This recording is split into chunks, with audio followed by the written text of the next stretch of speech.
Video. Acik dari mana ni Acik? Kelang, Biru Kelang. Telah desa.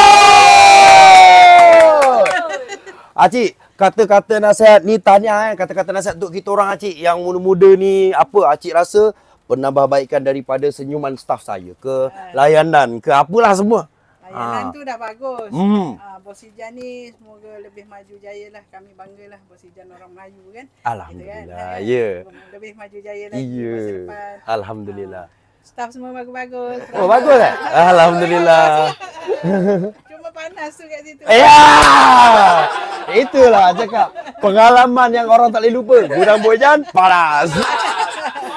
Lepas ni showroom baru siap, aircon, bawa baju sejuk. Ni showroom baru kita tahun 2026 buka.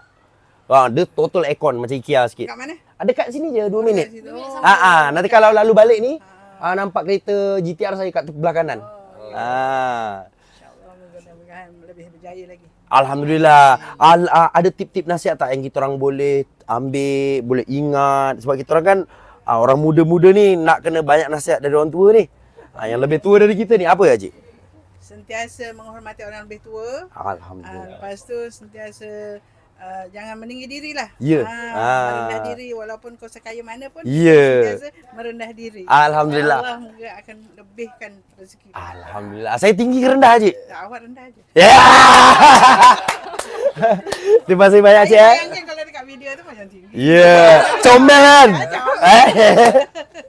So, gang, Acik kita jerit so sekali, Acik.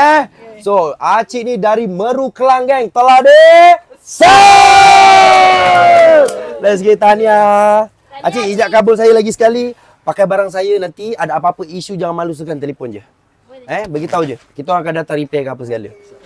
Okey, alhamdulillah. So, geng, gudang Bos Ijan. Oh, Acik bawa balik. Lalu